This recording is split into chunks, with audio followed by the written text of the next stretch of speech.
Number 3, science and technology also people are scoring around 125, 130. But you must aim to score around, in paper number 4, 130. It is not a big deal because the third ranker in 2013, Mr. Ruchit Raj, he scored 142. Ira Singhal scored 135. Our own student Neha Kumari scored 132. So you can easily score 130. To score 130, you must have a strategy. The strategy is to score at least 70-75 marks from the case studies, and you must aim to get at least 60-65 marks from the theoretical aspect. What I advocate is aim to score around 55% of the marks. Minimum 55 marks in the ethics, not difficult. You can score, there is possibility and there is scope for doing that. So the major chunk of marks you get from case studies. That's why when you go to the exam, section B, case studies, start with the section B only. Don't start with the section A. Because if you start with section A, you will be drawn and the time may slip away from your hands. Time may slip away from your hands. That's why you must go with the case studies. And the UPSC is giving different types of case studies. For example, if you can take the year 2017, the latest year, you see how the questions were asked. In the case of case study number 9, that's called the question number 9, the case study talks about 4 choices are given to you and they're asking the merits and demerits of the 4 choices already given here.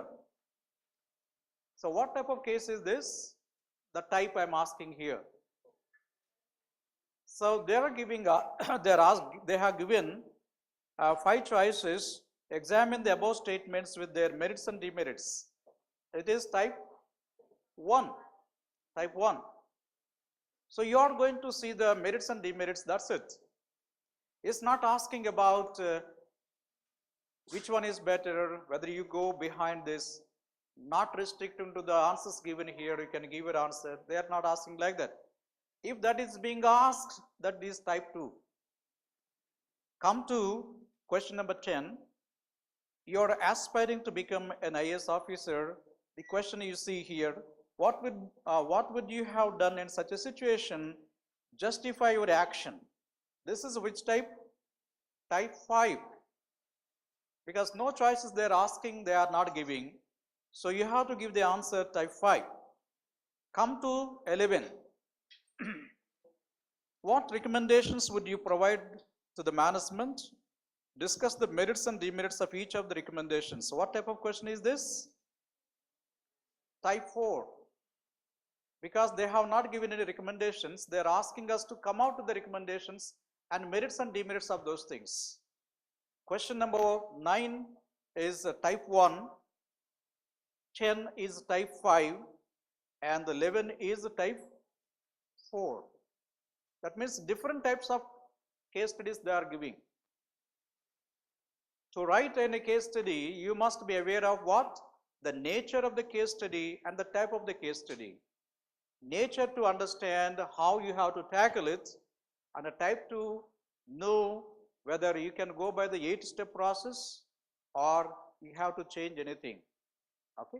So I have taken 5 case studies from the 33 case studies given by the UPSC, and I have also given how to write the case study, because some of you are asked that format of writing the case studies, so I would like to give it to all.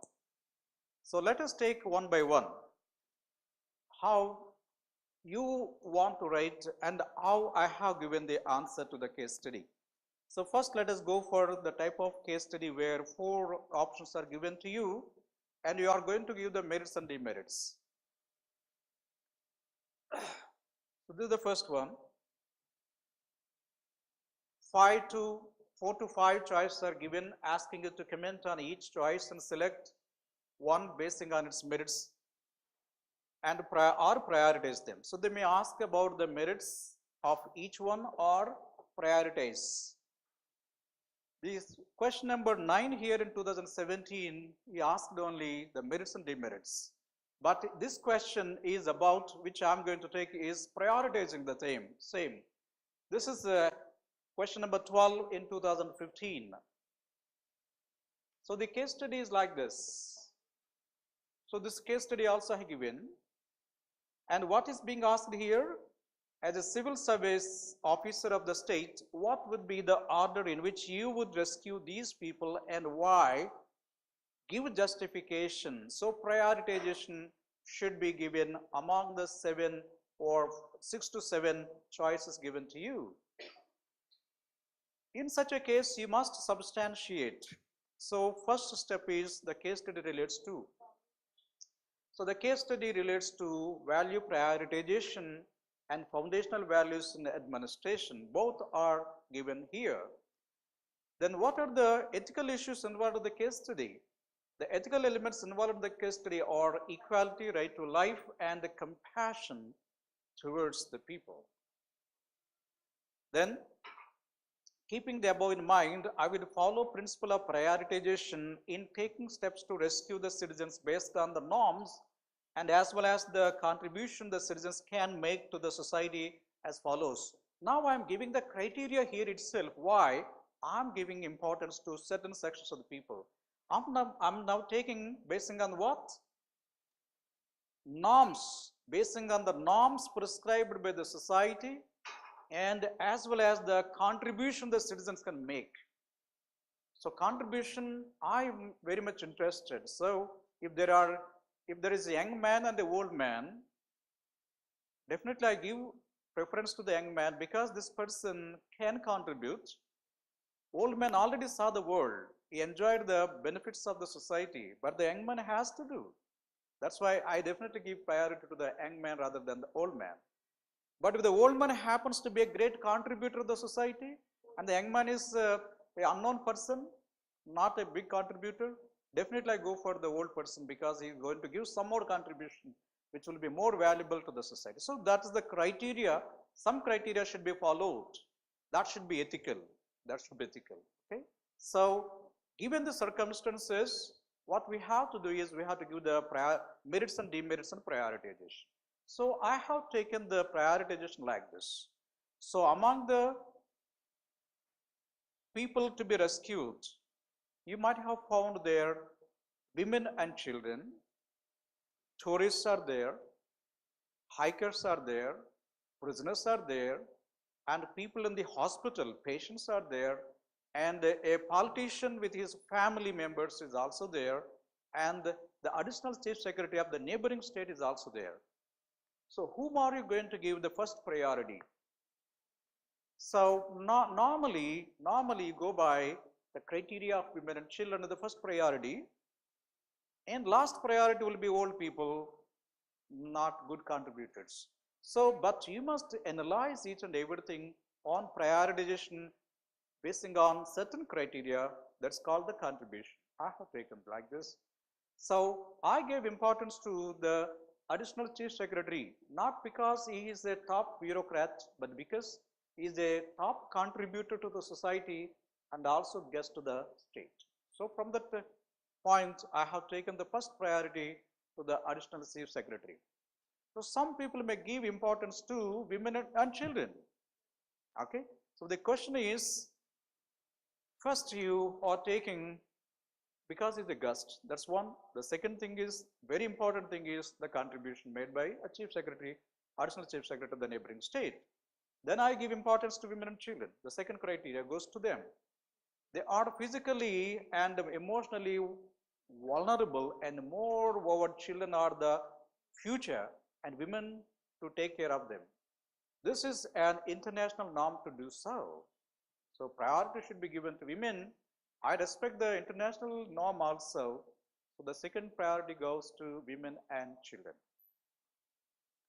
Now the third priority, because you are giving reason also why you go by this thing. Third, patients in hospital. Patients should be divided into two categories. Again, I am also dividing them into two categories. Those who are suffering from serious ailments where recovery is difficult and those who can recover easily. The second group takes priority after women and children. So again, among the patients also, patients of no hope, patients with hope. I rescue the people with hope so that these people will be the contributor for the society. The first group is placed after the senior citizens. Okay.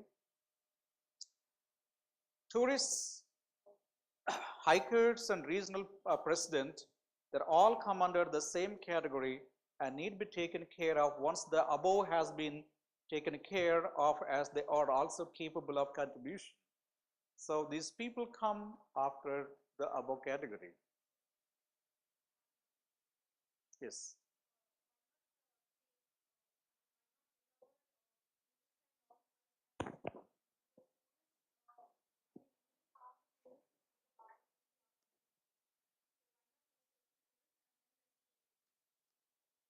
Patients are vulnerable.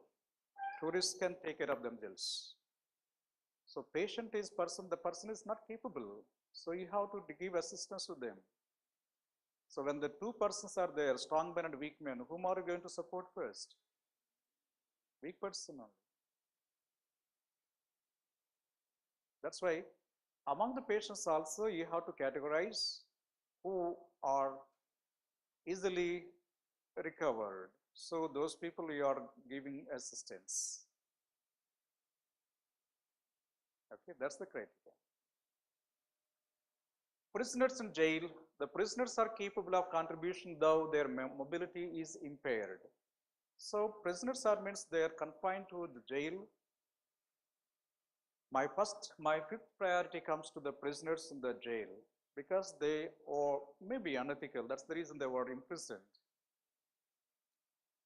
Then senior citizens. Senior citizens means those who crossed almost 60 years and above age because they already saw the world. When limited resources, so what is the ethical lesson we are learning out of this case study is this. When limited resources are available, an administrator should take decisions based on the contribution likely to be made to the society, though compassion is needed while conducting the rescue operations.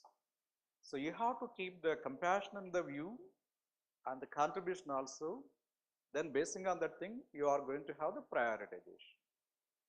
So I don't find fault with anybody who changes the order.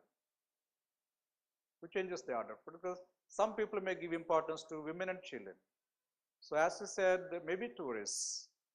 It is up to you because you have to give the reason as to why you rescue the people first. What we are expecting is, how are you going to give your personality through the case study? It is not the priority what is important, but your personality while giving the priority matters most here to get the marks. When you can say that this is my criteria, then we know the type of person who he is or who she is. Okay, that's why every case study it speaks about you only, not the facts there. Every question in the ethics talks about you, not the information there. That's the reason I have been giving a lot of emphasis on developing yourself because you are the ethics paper. For writing ethics paper, books are not the criteria. You are the criteria. Even for writing essay also, most of the times you are the criteria, not the books are the criteria. You are revealing yourself through the paper to the examiner, I am this. Then I will check whether you are suitable for my civil service or not. Basing on that thing, I give the marks. That's it. Got it? Now let's go to the second case. In the second, we are going to take UPSC gives 5 choices. They ask us to go for merit and demerit of each one. They will also ask us not to restrict to the 4 choices or 5 choices given, but you can go beyond that also. And you must give the reason, justification, and ethical lesson what you are going to learn. All 8 steps will be applicable here also. Okay. So we can go for the case study. 4 to 5 choices are given, asking you to comment on each choice. Also ask you to furnish an alternative choice without restricting to the choices already given. Question number 10 in 2013. So that is the question we are taking here. And this is a very big case study. So this is a big case study where the overbridge, you got a boss, you got subordinates, you got the contractors. The bridge is about to be opened in a short time, but it was not properly aligned. You noticed after a long time. Then you told your boss that there is a fault in the bridge, but the boss says keep quiet because the time is approaching. Then under such circumstances, what you are going to do? You got 5 choices. He said, what will you do in such a situation? Some of the choices are given, so merits and demerits, and ultimately which recommendation you are going to take or which steps you are going to take. The first one is follow the advice of the chief engineer and go ahead. Second is make an exhaustive report of the situation, bringing all facts and analysis along with your own viewpoints stated clearly, and seek for written orders from the chief engineer. The third is call for explanation from the junior engineers and issue orders to the contractor for necessary correction within targeted time. 4, highlight the issue so that it reaches superiors above the chief engineer. And 5, considering the rigid attitude of the chief engineer, seek transfer from the project or report sick. So these are the 5 choices given.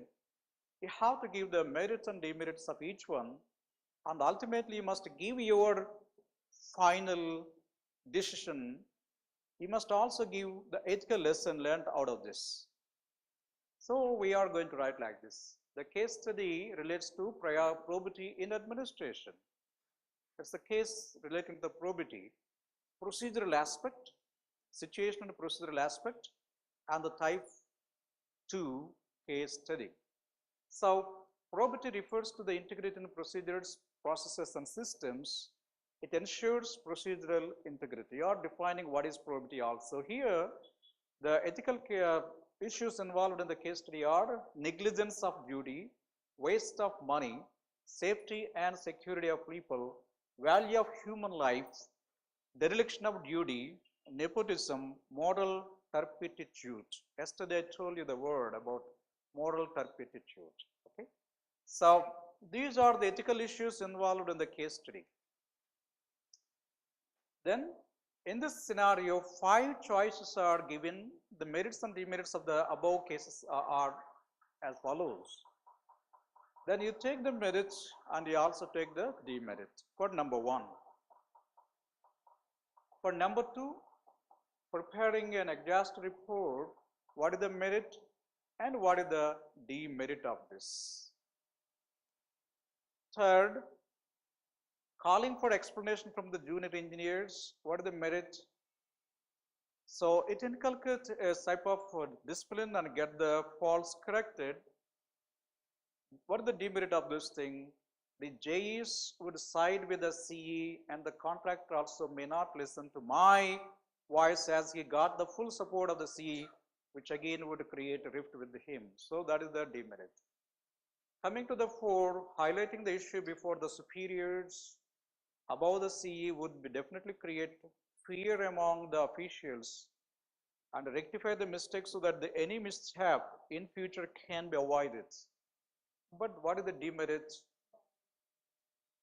That is against the decorum or the procedure and stamp me as an headstrong and create a bad image or troublemaker in the organization. And 5, seeking transfer from the project or report seek can avoid any future complications and be safe. Demerits seeking transfer from the project or report seek shows the cowardice and escaping responsibility towards the society and duty. So the question is ultimately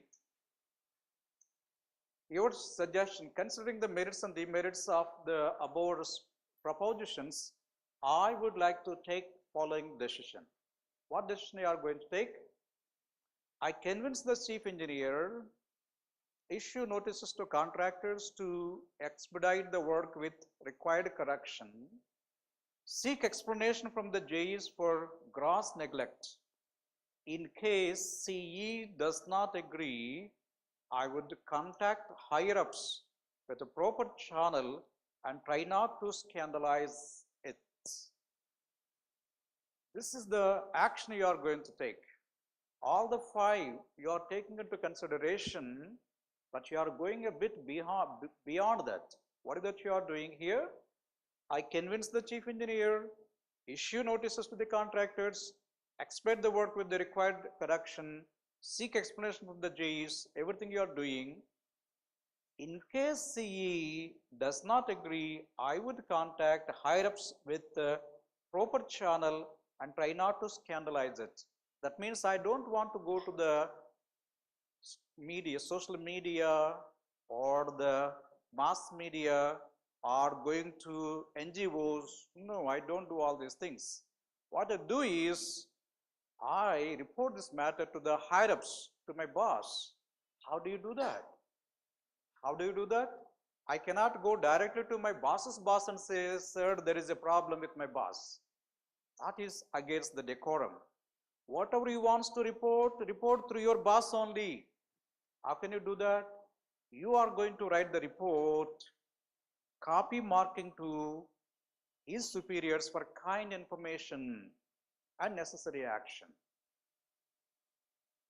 So there is a possibility in the administration itself that you are addressing your boss. You are writing the letter to your boss, but you are also marking a copy to your boss's boss, stating that for kind information and the necessary action, that your action is over. That is up to them to take further action. Got it?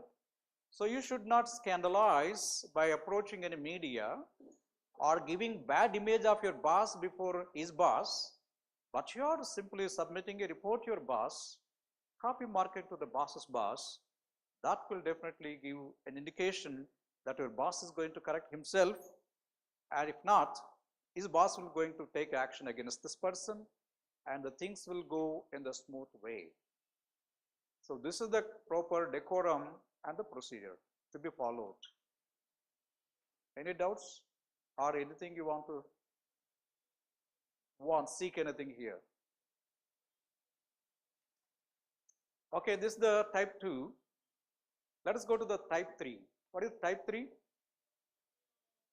2 choices are given and they ask us to go for the third alternative, merits and demerits of that thing, and of course ethical lesson what you are going to give. In this case, what is the ethical lesson you are going to give here? I firmly believe that a public servant should not shirk his duty, run away from the battlefield, or doesn't forget his responsibility towards the society. At the same time, he must also maintain correct procedure and rapport with the stakeholders. So this is the ethical lesson what you learn out of the case study.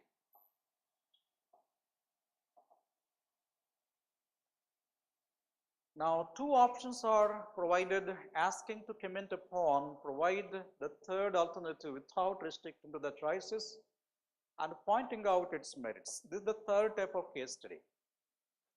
Here, you are going to give the merits and demerits. You arrive at a third alternative and you are also going to give why the third alternative is better than alternative 1 and 2.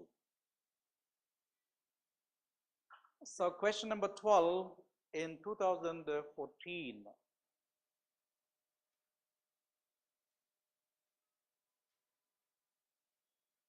So this is the case given to us.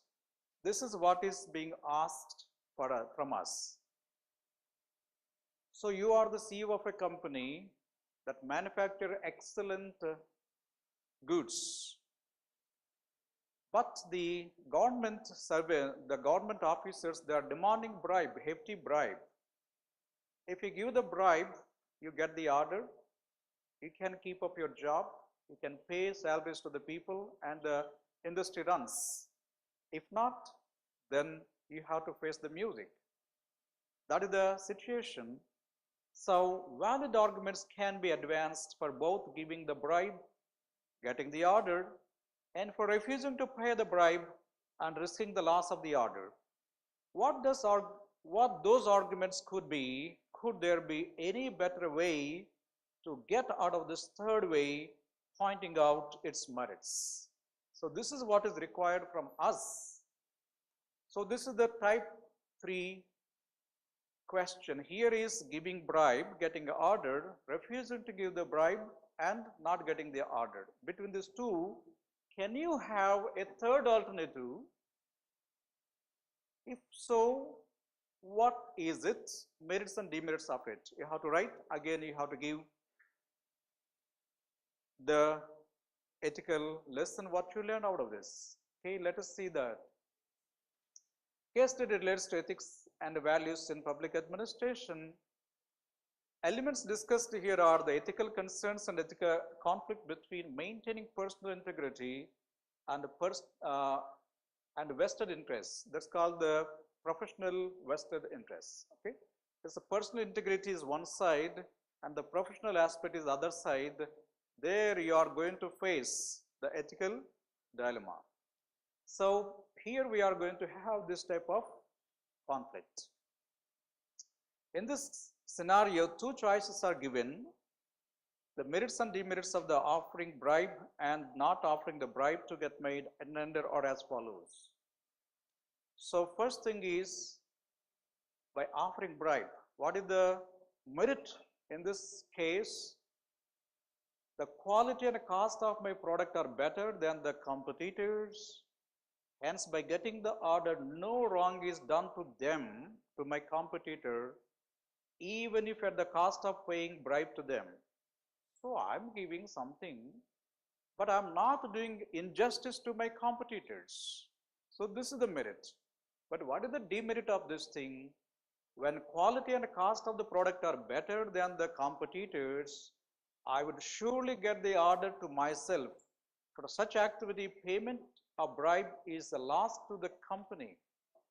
So you are incurring a loss to the company, that is the demerit. First. Second is, for a private agent, payment of commission is acceptable, and hence paying bribe to the government official is okay. Anyway, I'm going to pay to the agents. I'm paying to this agent. That's it. So that is the merit. But what is the demerit of this thing? Paying commission to agent and paying bribe to a public official cannot be equated, as public officials should act without any selfish interest. For getting the order, paying and encouraging bribe is equally wrong. That is the demerit of this case. Third, for offering the bribe. So you are going to get point 1, 2, 3, 4 the same. Closing a company incurs heavy loss and loss to the workers. Hence, it is in the interest of the company I'm paying. So that is the merit. Demerit, it is better to lose one order than compromising the values of the company and losing the reputation of the company itself. So that is the demerit of the paying the bribe. Number 4, again, payment of the bribe ensures the career of self and the company. Demerits, ensuring career on such bad practices will not give self-satisfaction and in the long run badly hurt the self-respect of the stakeholders. See, temporarily you may get it, but permanently you are going to be plagued by the feeling that I did a mistake, I did a blunder, like that. So that is the demerit of this argument. Considering the merits and demerits of the above propositions, I would like to take a third alternative, an alternative available to me. What is the alternative available to me? First, I refuse to pay bribe and ask the head of the department of the government to call for a e-tender as it is accepted in the government machinery, which would avoid any shady transactions. So I suppose if the officer refuses, I will go to the head of the department and say, sir, your man is demanding bribe, so let us go for e-tender. E-tender. E-tender means what? Nobody knows what is being quoted. I'm sure that under the e-tender, I would get the order as my quality and cost of the product is better than the competitors. I'm confident of getting it. Step number one. Step number two, as a value conscious person, I don't succumb to give bribe to get the order. As I am a specialized electronic equipment specialist, I know how to record the shady transaction and expose the same for the peril of the official blatantly demanding bribe. So I'm a specialist in electronics. I know how to record the transactions. Like that lady who almost took the entire episode of that singer and booked this forever. So the evidence is very, very important. Okay. So I can record the entire transaction which transpired between me and the official, and when I got the evidence, I can politely tell that person, see, Mr. X, the transaction what transpired between you and me is already recorded. Now I'm giving chance to you. Be fair, give the order as per the merit. Normally 90% that person definitely obliges to the norms and the standards. If he violates, then different matter. Third, in case I lose the offer to my competitors, I would make use of RTI Act and obtain the specifications of quality and the cost of my competitor and ordered for a comparative study and expose the same and the concerned officials through the media. I got this RTI and the media in my hand. I'm not a government employee here. I'm a CEO of a company. So what I'm going to do is, I ask for the information under RTI, ask the head of the department to make a cost study, and I also expose to the media and the mass media. That is a big blow to the government itself. That's why nobody dares to go beyond the requirement. So I can bring it to the head of the department, that will be sorted out. Four, I take it as a great opportunity to prove my character by standing for a principle and take risk to lose the order rather than succumbing for paying bribe to the official. Such things come once in a life. That means standing for a principle and losing an opportunity for standing for a principle comes once in a lifetime, and you become a hero or a zero on that particular moment, and you have to welcome it. You have to welcome it, such great moments in the life. When you become a civil servant, there will be very few occasions when you prove to be a big hero. And when people are praising you, that is the proud moment for any bureaucrat. I told you what happened in some of the incidents. One incident is that it happened in Puttur place in Chittur district. So there I went for the inspections. So in our name, somebody made money. That was reported to the Chief Minister. Chief Minister ordered an inquiry what happened there. And my commissioner did the inquiry.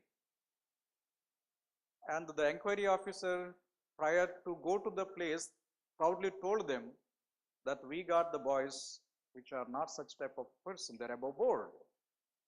And he went with that conviction. He was proved right, because this was done not by my team, by some other persons, and it was proved beyond doubt. And that person came proudly to my commissioner and told, "Sir, I told you before I leave this place, I proved right." Then my commissioner also told the chief minister that I sent a team with a good integrity, and he felt very happy to report to the chief minister, "Sir, this was done by somebody else, not my team." So when my commissioner called me and told me that, you see, don't fear, such things are bound to come. Go ahead with your honest work. Such is the proud moment in anybody's career. Okay, so here the CEO wants to prove a point that this is the moment when he wants to prove his character. So I take it as a great opportunity to prove my character by standing for a principle and take a risk to lose the order rather than succumbing for paying bribe to the official. Anyway is going to get, but fighting is very, very important. Fighting for a principle is very important. And this man wants to fight for a principle. Such people are being remembered as the great leaders of the society. Okay, this is called the ethical concern. This is called the ethical lesson. What you are learning out of the case study is this: I'm aware of the consequences of my action, but to safeguard the reputation of the company and to maintain my self-satisfaction, I resort to the above action as it remains a model company in future. This is the ethical lesson, what I learned by the case study, right? I firmly believe that a citizen should not shirk his duty, run away from the battlefield, and doesn't forget his responsibility towards the society. This is what you are going to learn out of the case study, right? Fourth type of the case studies are asked to suggest certain choices and select one among them with reasons. That means you are going to identify the choices. Choices are not given by the UPSC. They are asking to identify the choices, and you have to give the merit and demerits of each one, and finally give your decision and the ethical lesson what you learn here. 2013.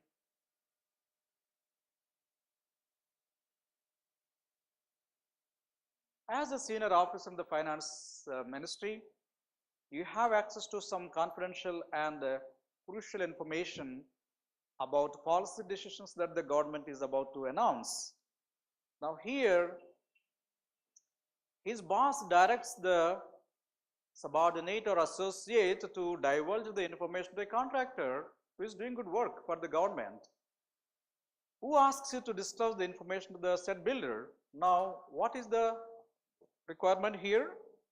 What are the options available to you? So they are asking to give the options. You may give 2 options, 3 options, 5, any number.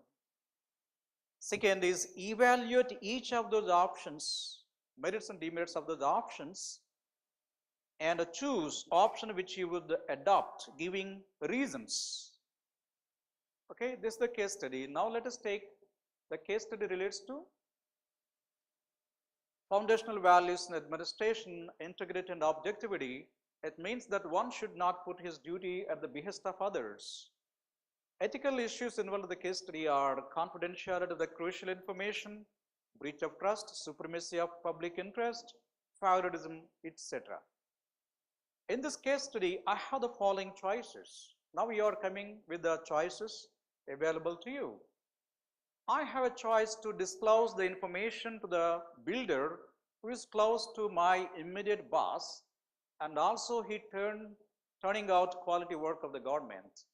So I have a choice to disclose the information, one choice. I have another choice of refusing to disclose the information to the builder and go ahead with the due procedure. The second one,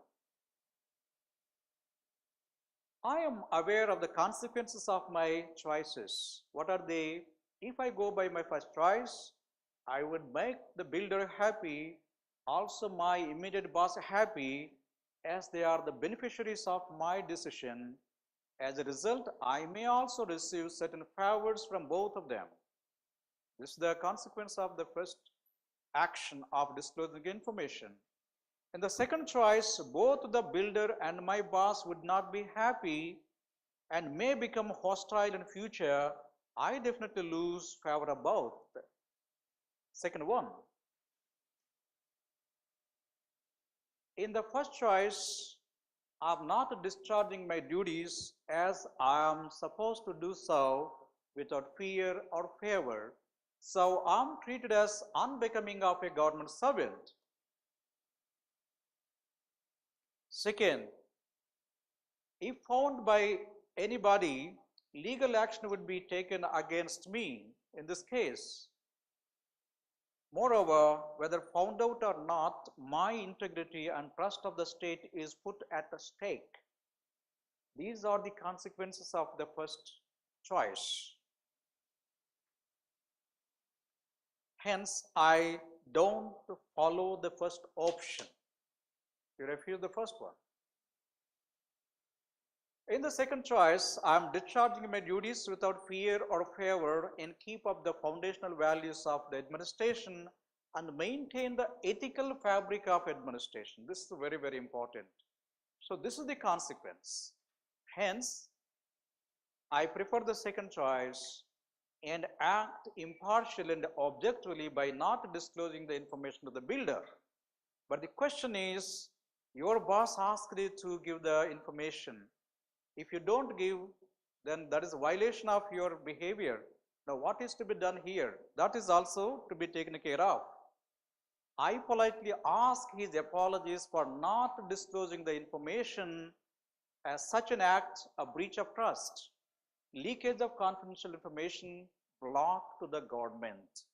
So I tell my boss, I'm sorry boss, I cannot give the information to the builder because it is the breach of trust, leakage of confidential information, and a blot to the government. Hence, I don't do it with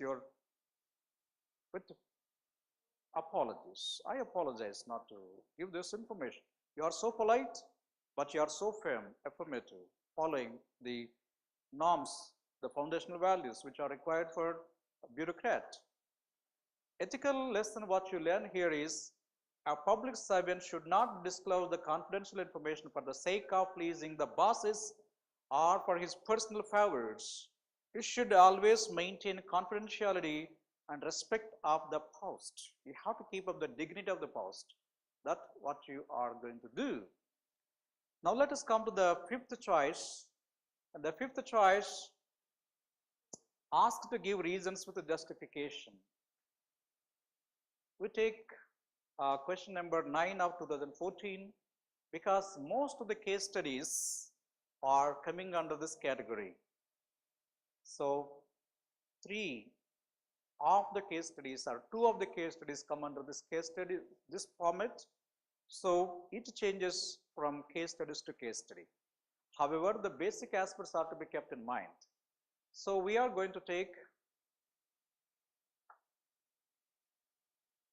this is the case study discussing some feasible strategies which could be adopted to eliminate the conflict and which could lead to sustainable development. So this is because of what? Economic development and environmental degradation. These two are there. Both are important, isn't it? Economic development is important. Environmental protection is also important. So you are facing now a dilemma, ethical dilemma, which is to be given importance to, whether economic development or ecological protection.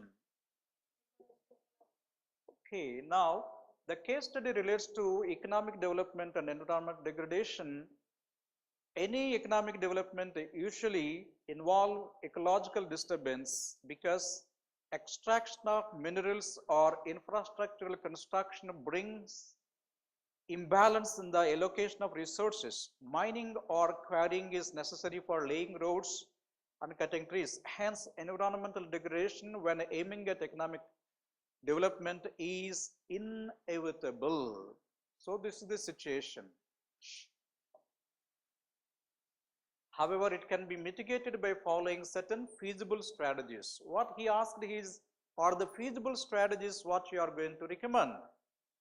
So the first thing is, moving towards low input economies can reduce the rate of extraction of natural resources, thereby lessen the burden on environment. Economic development is inevitable, but you must also mitigate the baneful effects of this environment by going for certain strategies, certain technologies. Two, increasing the eco-friendly inputs like solar, wind, hydro, and tidal energy should be encouraged in place of conventional energy sources. So this is the second aspect what we recommend here. The third is moving towards low carbon economy would enable avoid global warming and also reduces tension between environment and development. 4.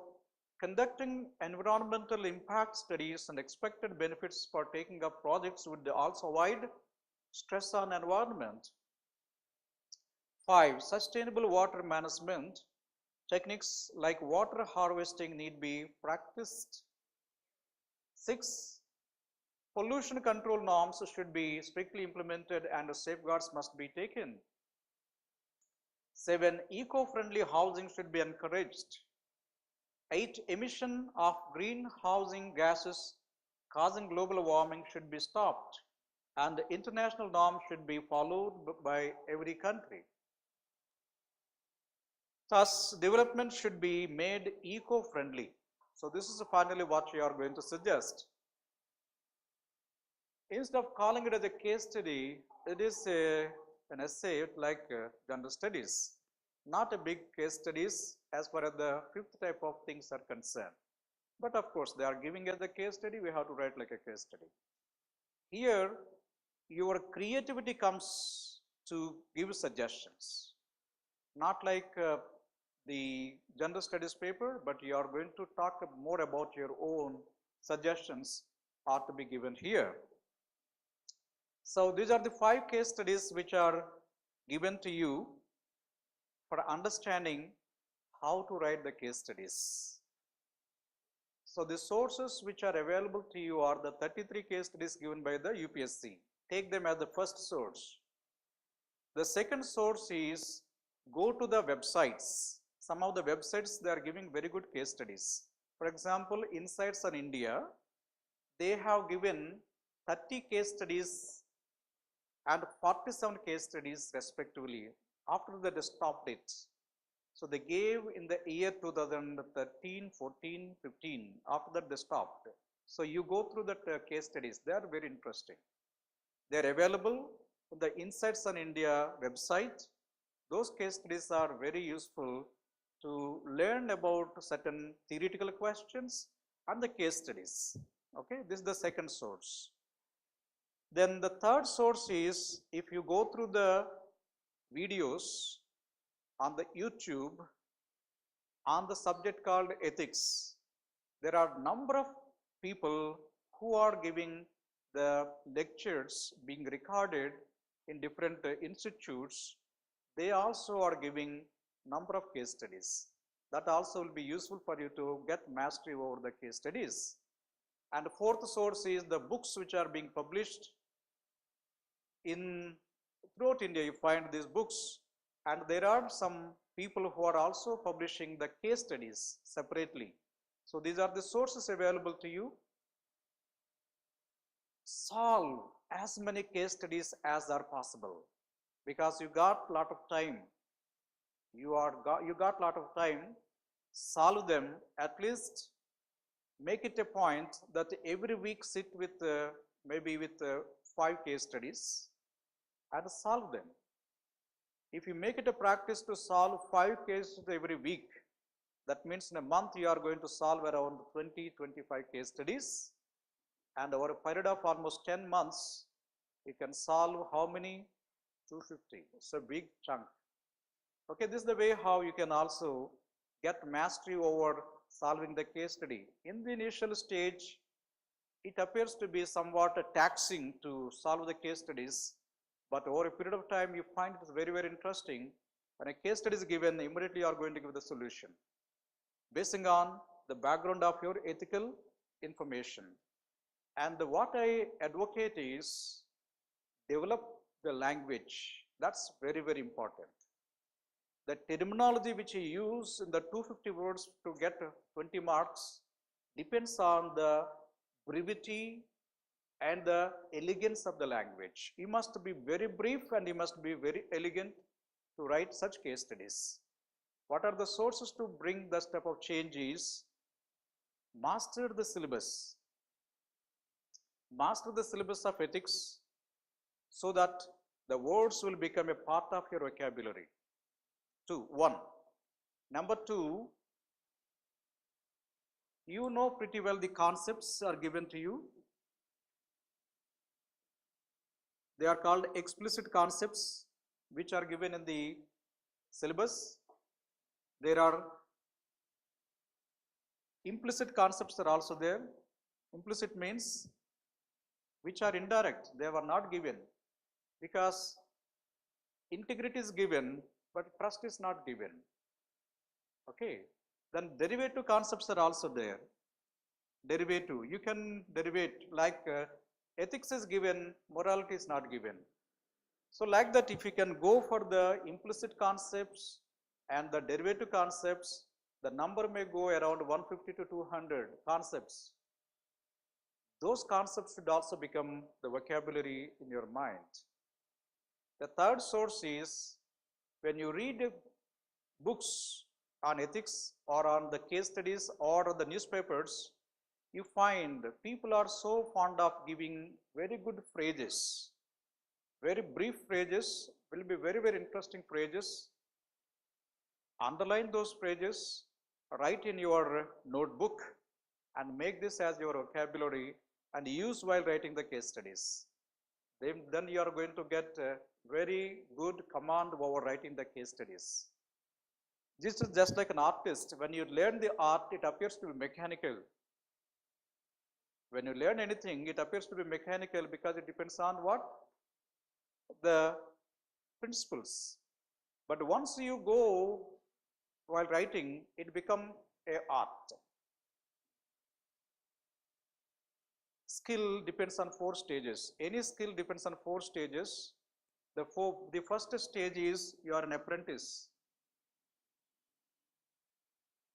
That means you are learning with the help of others. The second stage is you become the journeyman. Means you can go on your own. Nobody can help you.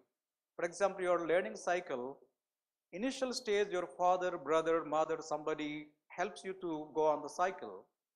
After that, you are going to go on your own. The third stage is you become the master. That means you can drive the cycle with a lot of confidence. You can leave the handle also, you can go because you got the confidence. That's the master stage. The fourth stage is called the artist stage. You become an artist. That means while cycling also people will admire, oh, what a beautiful way this person is going to do that. For example, if you see the drawings, initial stage you learn from somebody, after that you draw them, then you become a master, then you become an artist like Bapu. Then your art will be appreciated by each and every person. This is the way how you must also learn the case studies. First you are an apprentice, now you are learning the apprentice. Then you are going to write on your own. You become a master of those things. Then you become an artist where you are going to gain 12 to 15 marks in the examination. That's what I advocate, that you now are an apprentice I wish that you must emerge as the artist so that you can score around 12 to 13 to 15 out of 20 in the examination. Okay. So this is all about what I would like to share with you, friends. So around 40 hours we journey together. So one white paper is given to you along with this case studies. Okay. I give you a time of 10 minutes. Write your impressions of the ethics classes, your suggestions, and what you want further from the ethics classes. If you give, then we'll take action accordingly. Okay. So your expectations, whether they are met by coming to the ethics classes, your impressions and your suggestions, most valuable to the institute and most valuable to me also personally, so that they will be useful for further courses. So 10 minutes time, think about what you have learned, what you expect, what the expectations are met. You want anything else, so please write and write your name also, because that shows the courage. So every ethical person should show the courage. We don't take any type of adverse impact, adverse view on that thing. We take it as in a very sporty way. So please write your name and your impressions on that thing. This will definitely useful to you and to us also. So please write. So any questions from your side? Anyway, let the people write, but meanwhile you can ask any questions, any queries, any suggestions you want.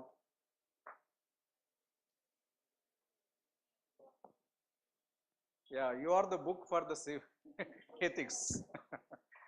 But of course, as you ask the books,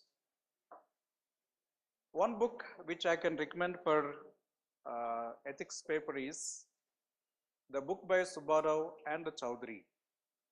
Of course, it's a huge book. That's a better book. That's one. LexisNexis, they also are publishing one book. LexisNexis. The book name is Publishers. Publishers on the title called Ethics, Integrity and Aptitude. So that's the title. Everybody writes on the title only, but the publishers are different, others are different. So one book is by Subbarao and Chowdhury, other is by Nexis. This book is good. There are quite number of books are coming into the market, but apart from the market books, you can read separate books on good governance. Good governance, you can read the book. You can also read the book of You Can Win by Shiv Khera. That will be useful for the attitude development. You can read a book known as The Professional by Subrata Bagchi. The Professional. You can read the book The Principle Centered Leadership. The book called Principle Centered Leadership is another book. The 7 Habits of the Highly Effective People is another book. One more book is What Matters Most. What Matters Most by Hiram Smith is another book. These are not the books from ethics point of view, but these are the books which will definitely help you to strengthen your ethical muscle, and of course indirectly help you for the examination also. So What Matters Most is one book by Hiram Smith. Another book is 10 Laws of Life and Time Management by Hiram Smith. 10 Laws of Life and Time Management is another book. So these are a few books which I can tell, but of course you can read on the articles on ethics. So they will be definitely helpful to you. Okay, all of you have finished. So if you have you can give the papers. Now any other questions, please?